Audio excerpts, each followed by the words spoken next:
Welcome home. We are WNST.net, AM 1570, and Baltimore Positive. And we're getting through this thing here today. We are in our, 22 of 40 hours of live. We are live. Sounds like Brett Musburger. We're Koco's. 10 times the cash is the Maryland Lottery scratch-off we've been giving out. Nobody's come up and said they won. I mean, I've given too many of these tickets out to not have somebody winning. We're going to be at State Fair all day Thursday, Pappas all day Friday. We're here at Koco's until 5 today. We've been having a lot of sports conversations this afternoon. We've done a lot of charity, community. John Hoey from the Y was here this morning. Mandy Snyder from Baltimore Homecoming. All that will be up. Ron Cassie is allegedly on his way over from Baltimore Magazine. Rasig is standing by. He's schmoozing up with Luke, fanboying Luke. Luke is waiting on crab cakes for him and his brother Justin, and Bryan Pugh is about to join us here. I don't know whether you're on mic 3 or mic 4. I'm going to figure it out. I think you're on 3. I don't know where I am you're either. You're on 3, yeah, okay, you're fine. Hey, hold on, Marcella needs me. Hi, Marcella, what do you need? Are you live? Yeah, I'm live. Oh, you got a tuna stack you're going to bring me? Can I do that when Cassie's here and let them talk and I'll eat it? Yeah. All right. 4:15. 4:20. Bring it at 4:20. I can remember that. Bryan does... You're a doctor or no? No, I'm You're not a doctor. Actually, no, I'm an attorney, but yeah. You're the executive director of the Brain Injury Association of Maryland. That's correct. And actually, today's my anniversary. It's my 13th year doing it. Nice. And I'm sorry you had to spend it here no, waiting man, for me great. to do crazy radio. I've driven past this place. It's a brilliant place to be. Karen's pissed at me. I'm 45 minutes late, with you, but you gave me full permission. No, man, we're good. Karen, I love you. We're here. It's all good. He was well fed. He was offered crab cakes. He turned them down. He's going to have a tuna stack. Boy, that tuna stack looks good. I'm telling you. Everything here at Koco's has been awesome today. We're doing this all. It's called a cup of soup or bowl. It's for the Maryland Food Bank. You bring dry goods. You bring canned goods. Good things happen. Money's going in the can here. Anybody that gives a $25 donation to the Maryland Food Bank and locally here at St. Francis of Assisi School, where 6 kids went to school, and they turned out okay. I mean, for the most part, they named me Nasty Nestor. They couldn't have been that bad. I don't know. Is it true? Hey, were your kids going to St. Francis of Assisi when they named me Nasty Nestor? Yeah. And we're giving them food all these years later. I've had you on before, and there's no secret. I did 27 radio rows, and we're not there, and why we're not there, and how we're here, crab cake row, and all that.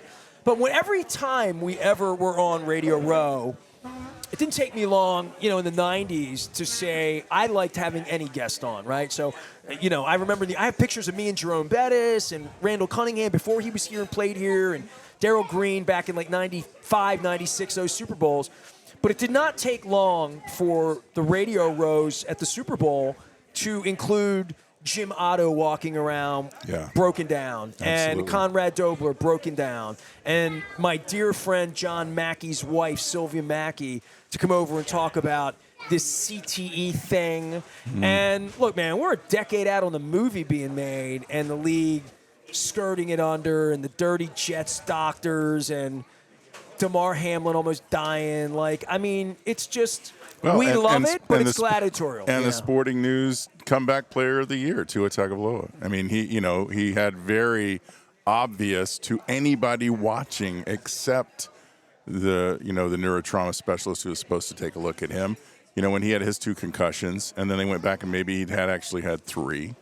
And so then even with those concussions and the blown protocol, and they fired the neurotrauma guy who checked him out, because he had done such a bad job, we're actually celebrating this great year that he's had. And he did. He had an amazing comeback year. But the reality is, every hit he takes from here on out, could be the last one. And that's a scary, scary place to be. I remember I'm trying to think, was it Chris Miller was the quarterback with the Rams? I'm trying to think of Aikman had concussion issues. Right. Steve Young had to retire because of concussions. Oh, absolutely. But I remember specifically a quarterback 20 years ago retiring, and then you think about Elvis Grbac getting out of the game early, Andrew Luck, got out of the game early. Not as uncommon as maybe you'd think nobody would leave the NBA because they're not afraid of not being able to think clearly when they're 52 years old. Mm-hmm. I have a friend of mine who played in the 90s who's really, really cloudy now, who's a different human. And I'm not going to out him, but I love him. He's one of the first people I met in football when the team came here. And he's a different guy. Different guy. It is, and he's it's my age. He's literally my age. And it's I think it's contributing. One of the things that is happening is I think the latest statistic, like there's 100,000 fewer high school football players than there were in 2010 or something like that. These moms really here don't want their moms children. don't want them to play. I got a mom. I'm looking at women here. Absolutely, Moms. and they're going to the non-contact, and you're going to see, and you see sort of the trend of the I sports with flag football trying to do that, but that's actually even more challenging. They're finding that kids get hurt. The younger kids that are playing flag football can actually get hurt because they don't have the protective helmet, and they're still 11, 12, 13-year-olds that yanking a flag and knocking people down. So there's lots of challenges out there, and they have tried to make the game safer, but I think every time they take a step forward, it's all in air quotes. All of a sudden it's like, we've changed the rules for kickoffs, and you can't do certain formations, and there were, I think over 200 head-to-head collision penalties this year. I mean, and they continue to try, and they're doing investigations about trying to improve turf over grass, or which is better, grass over turf. Can they change something? Because actually they're getting more concussions on turf nowadays. So he sees guys' heads rubber band. I mean, you'll see. Literally. I mean, some of the concussions that happen, that it's banging against that turf. It's because it's basically playing concrete with a little plastic, and so when you see those hits, when you see those people come off, when you see somebody strike their head on the turf, they're coming off in concussion protocol now, and it's good. All those things are good. The head-to-head stuff. I mean, that used to be. The NBC play of the week was somebody clocking somebody when they jacked up. Yeah, back when they had those huge, Enterprise aircraft carrier, shoulder pads, and they would, launch at people. But so they're making those changes. But the reality is, it's just so haphazard. And it really depends on the crew you're getting. It really depends on, sometimes you'll get a call in from New York to try and pull these people. But then you see them roll back out, like with Tua. They roll him back out 4 days later for a Thursday night football game when he really had no business being out, for a long time. There's a lot of money at stake here, brother, right? I mean, that's the game. And that's it. And that's why I'm not sitting on Radio Row talking to more people like you, because the league didn't want people like me there, and they would never... If they gave me a pass and let me on the Radio Row, they would just deny you a pass for Radio Row. That you would not be allowed to be a guest that day if you were there. Oh yeah, to discuss nobody's going to want me. Yeah, and it's a challenge. I mean, it's because we're a threat, and and so am I. And we're not looking to be a threat. I mean, that's one of the things that I remember about when we had our first conversation last year. And you're asking me, do I still watch football? And man, I was like, that just really tears me up, because I grew up loving football. I was a big football fan. The more I learned about CTE, the more I learned about brain injury, the more I watched football, it became more challenging. And even with the concussion stuff that's happened and the protocols in the last 10 years, changes the game, changes the culture a little bit. It's your Howard Cosell moment. You have a Howard Cosell moment, or did you? It's a tough. He had the Tex Cobb, right? Like famously. Just, I don't want to see a guy die in the ring, right? Like it's close. Right? I mean, it gets to that, but I wrestle with the fact, no pun intended. Well, what are they going to do? Shut the NFL down if DeMar Hamlin died that night? No, they would have played football next week. Well, they played. They right? did. They played that following weekend. I mean, it was. They did, and he died on the field. I mean, and again, I worried about the lack of oxygen going to his brain. I mean, that's really become. With COVID and with the opioid crisis, those have become the brain injuries that people aren't putting together. I mean, we know that the number one cause of brain injury in the United States is falls, and it's going to be under 5 years old because you're learning to walk and you're falling into stuff, and then over 65 because your balance has changed, your vision has changed. How about you're the on shower? Different kind of absolutely anywhere, because. Your balance has changed. You're taking medications. You're changing medications. All of that stuff works and comes into play with your balance, and slipping and falling, tripping over rugs. All that kind of stuff comes into play. So that still is the number one cause of brain injury. But the things that people aren't as aware of, that I think COVID kind of wiped the opioid crisis off the board. But the reality is, it's about lack of oxygen into the brain. So the opioid crisis, what is an overdose? An overdose is when your brain doesn't have enough oxygen and you pass out, right? And with these new designer drugs and fentanyl and these high-end opioids, you stay passed out for a lot longer, and it's a lot harder. Even with naproxen and even with an naloxone shot or going through your nose, and it pops you out. But that only lasts about 5 minutes, and then all of a sudden those pain centers start grabbing that fentanyl back in again. And so these people are going longer and longer. It's taking more and more doses to bring them out. And every time there's lack of oxygen, either no oxygen going to the brain or lack of oxygen, parts of your brain are dying. And so you're waking up, not only have a substance abuse disorder, but now you've got a brain injury. We're going to treat the substance abuse disorder because we know a little about it. The brain injury is not coming back. You can recover in certain circumstances, but the reality is you don't know what's happened with that overdose. And same thing with COVID. Why were you on a ventilator? Because your body wasn't getting enough oxygen, right? And so these people now that are the long haulers and the long COVID, there's actually a bill in Annapolis right now to try and do some studies on the ramifications for this long COVID, because that is a real thing. I had COVID and I'm fine. That was no big deal. It's like, what's wrong with these wusses? It's like, no, if you don't know how much oxygen didn't get to your brain because of the disease. And if you were on a ventilator for any length of time, or if you had bad COVID or you had repeating instances of COVID, there are parts of your brain that weren't getting enough oxygen, and you don't know the ramifications. And so you hear these people that talk about brain fog. You hear these people that talk about, I used to be able to handle everything, and now I'm having problems, dealing with my kids or keeping up with everything. Those are real things. Those are real ramifications, and I think we're going to learn as we come out of COVID. We're starting to do it. We're starting to see more and more of these people, and I think they're going to have to really start dealing with it as a public health crisis, in addition to what the pandemic did, and all the huge suffering and death that happens. But the people that have lived, with this long haul COVID, it's another kind of brain injury that people don't really know about or put together or think about. So, between the opioid overdose, every opioid overdose that survives has the potential for waking up with a brain injury, and most of them do. They call them toxic brain injuries. That's one of the terms they're coining now. But between self-induced. Well, it can be, yeah, absolutely. But here's the deal. To that point, all I do is smoke weed, man. All I do is smoke weed, no problem. But if my dealer decides to spray fentanyl on it to make it a lot more of a better high, or make it a lot more potent, or get me hooked on weed, people are coming up positive for weed all the time now in your cocaine. They're coming, positive for opioids in your weed, in your cocaine, in, your other drugs, and you don't necessarily know about it. Not everybody goes to a dispensary or has a card. Not everybody wants to do that. And those people that are continuing to take, get them through illicit means, you don't know what the things are getting mixed with. I mean, I know people that have... Well, that's all the more reason I'm curious, your sponsor, to tell people, like, I've got balm on my back right now, right? Like, I got the move. Like, I try it. Wendy, we try to educate people, because it is a... if you want weed, you don't have to get it on the street with fentanyl. I mean, you don't. You know what's going in, and that it's a lot more of control. It's a lot more understanding about what's actually you're putting on your body, putting in your body, than this other stuff. But the reality is, I know people that have only smoked weed and have come up positive for opioids. It's like, no, that can't be right. It's like, because I only do weed. It's like, no, somebody sprayed your weed with fentanyl. And that's becoming ever more common, because it does two things. It makes the high extremely high, and it gets you hooked.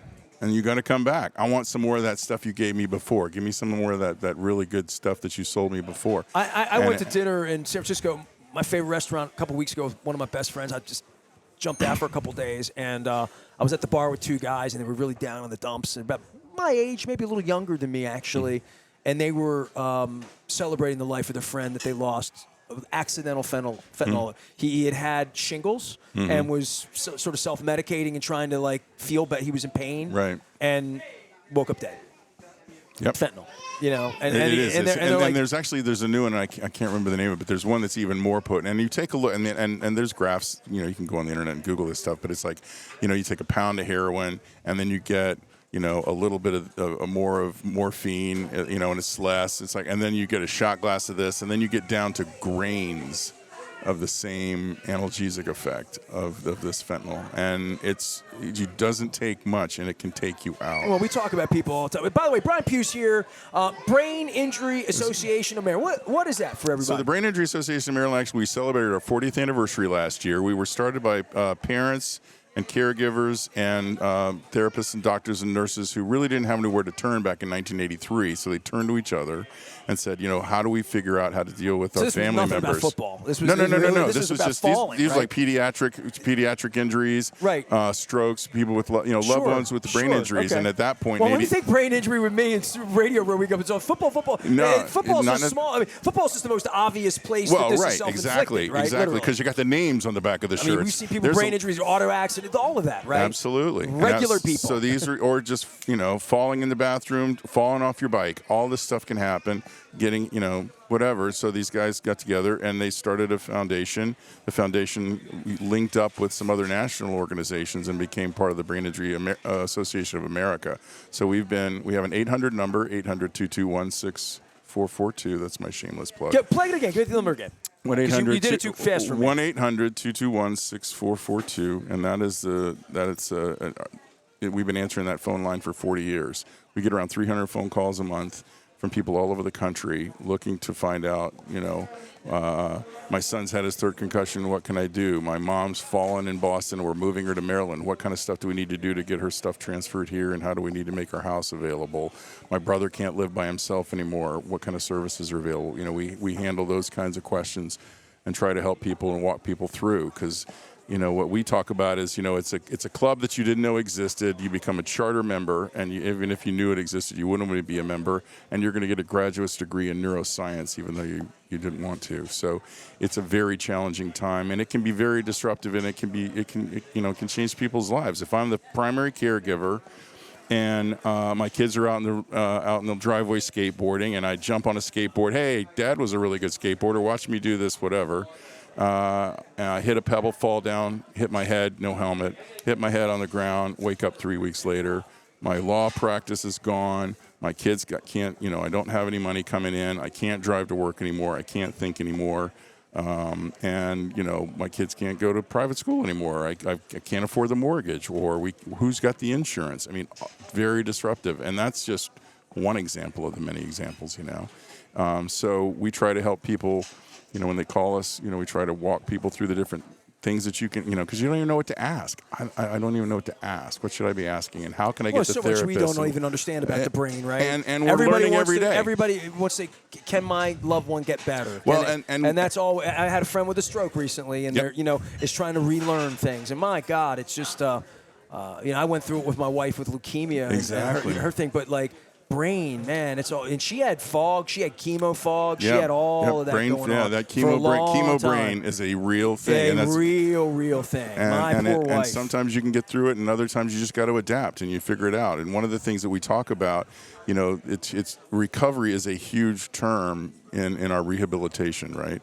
But a lot of people that I talk to that are doing it say, I'm not looking to recover. I'm looking to rebuild. I'm trying to move forward. Recover, I've got a really big windshield and a very tiny rear view mirror, and I want to focus on the windshield. So I'm not looking at recovering what I had. I want to rebuild and try to do better. Where can I be next week? Where can I be the following week? And measure progress, right? You want to get stronger. You've got to count the wins. And one of the things we do in one of the support groups we have on the week during the week is we talk about wins of the week. What's your win of the week? And it can be small things. Like I tied my shoes by myself, and they stayed tied all day. That sounds monumental right? for somebody. We had somebody just the other day. He said he hasn't been out of his wheelchair in 5 years. He stood up.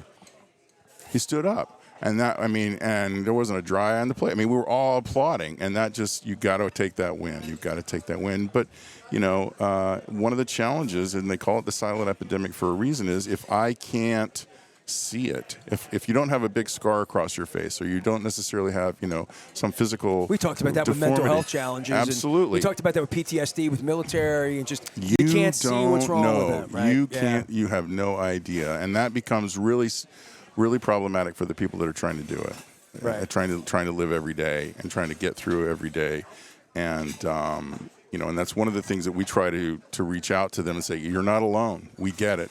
There's thousands of people, over 65,000 people, families dealing with this every single day in Maryland, and we can put you in touch with those folks. We can put you in touch with us. There's a huge community that's out here to support you and move you forward. And, we do outreach on our social media. We're at BIAMD1. We've got podcasts. I do a podcast. It's called Brain Injury Connector, where we bring in treatment and therapists and inspirational stories and people that are living with brain injury every day, to try and just make sure that people know that you're not alone, that there is a reason to go on, and you can recreate, you can rebuild, you can find satisfaction in life, and families that are distressed about this, you can move forward and you can go forward on this and have phenomenal lives. And it's a very powerful experience to watch somebody find themselves again and say, you know what, I can do this. I did this. I can do this. I can do it again tomorrow. And it's amazing.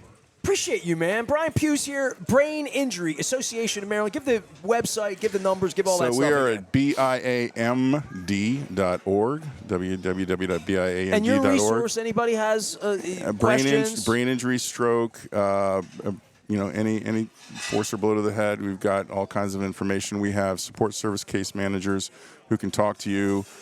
Financial help?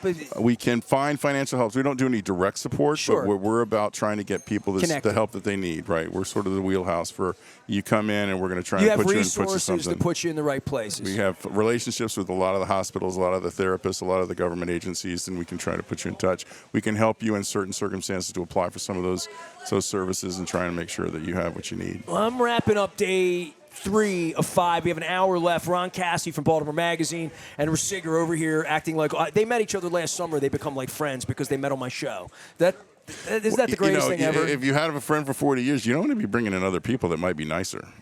You want to make sure smarter. Don't let them take over your friends, man. That's all right. Ron Cassidy's my friend. When my friends make friends, it's the greatest thing ever. That's right. They're both going to be here together, and they met on my show last summer. And since then, we were talking about the Ravens and the Orioles, and the Orioles were on fire. It was like August. They were getting there. That was fun. And they both are big Oriole guys. So we're gonna do some Orioles. Imagine that this week. You know what, man? Crab Cake Row so far greater than Radio Row, because I couldn't have had you on out there. You'd had to fly out there. They wouldn't have let you in. They wouldn't let me in. But Crab Cake Row, where everybody's invited. I mean, everybody's invited to Koco's today. State Fair tomorrow. We're going to be at Pappas on Friday. Big thanks on Monday to Damien, everybody down at Faithley's. They're going through some hardships and they're trying to get from the old market to the new market. They were awesome for 8 hours with us. We had an amazing guest. Tuesday at Costas, I cried 2.5 times on Monday, 3.5 times on Tuesday, and so far I'm all the way through Wednesday. I got a little emotional talking about Harvey earlier this morning, but I'm good. I got my Village People belt buckle on to honor the great Harvey Myers and the great YMCA song. And I also had the director of the Y here today, John Hoey, who is threatened to take me over to 33rd Street and give me a tour of what used to be Brooks and Johnny Land, and they're doing the Y of this. We've had a great day. Got an hour left. You can find Brain at BIAMD.org. Oh, I get the Brain Injury Association, Maryland. MD. All right. Thank you, man. You're always a wealth of information, and your podcast is good. You have all your NFL notes here. We didn't get to poop on the NFL a whole lot. You're trying to be really helpful to people. I really do. We really do. We really want to be helpful. We want to get the word out, and I think that the reality is we can have both. I mean, we can have sports, we can have participation. And one of the things that we're really interested in is healthy body is a healthy brain. You need a healthy body to have a healthy brain. So, anything that gets you outside an activity. And the activity is, if your sport has an activity and has a helmet, wear the helmet. Wear the helmet. Wear the helmet. Always wear the helmet. That's all right. That's good. My brain's fried. I am Nestor. We're giving away Maryland Lottery tickets. It's 10 times the cash. Our friends at Window Nation, I got the wacky hat. Give them some love, 866-90Nation. If you need windows, I can highly recommend these folks. They're the best. They're doing my doors for me this year, so I'm excited about that. I'll be talking about that as that happens in the springtime with the little light crack under the door that I've been seeing for 20 years that I need to get fixed. That's a draft. My cat keeps the mice out, but not the little snakes, not the little tiny ones, which I had Chad Brown on this week. He's another Radio Row veteran that we did a Zoomer, and he's a herpetologist. He's a snake breeder. And wow. I told him about the snake that I trapped in the basement when my cat had it, because I thought it was like a worm, but then it got up like this. Ooh. But it was, I don't know. The whole snake was it was smaller than that. It was about this big. It was about 2 inches long and maybe as thick as this wire. Maybe a little. So how tall was the chair you were standing on looking No, at it? no. My cat cornered it, and I just got the cup, put the cup over it, the bug cup, the critter cup, and I put the like it wasn't the lottery ticket, but I put it underneath, and I turned it over, and I'm like, yeah, he's cute. You got to go. And that was the end. And my wife, I took a picture just to show my wife that I was brave. That's right. Right? Hunter-gatherer, honey. Hunter-gatherer. In the picture, the snake looked. Oh, sure. That's right. Photoshop that bad boy. I'm not doing a very good job for Window Nation, but they're going to keep that crap out of my place. There you go. Also, our friends at Jiffy Lube Multicare. Come by. You got an hour left if you're listening live at 4 o'clock here on WNST AM 1570 Towson, Baltimore. We got saltines, peas and carrots, whole black beans. People are doing nice things for the Maryland Food Bank. Marcella's doing a very nice thing. If you donate $25, she will give you a $25 gift card for here. So you give her 20, she gives you 25 back. That almost sounds like a flim flam, except that she's getting flimmed. But she's giving it to the St. Francis of Assisi folks down at the church. Thanks, man. Appreciate you. No, thank you so much. Ron's coming. Rasik's coming. They're coming back. I got to break up their beer, their little social hour, so we can get back and do some radio. Stay with us.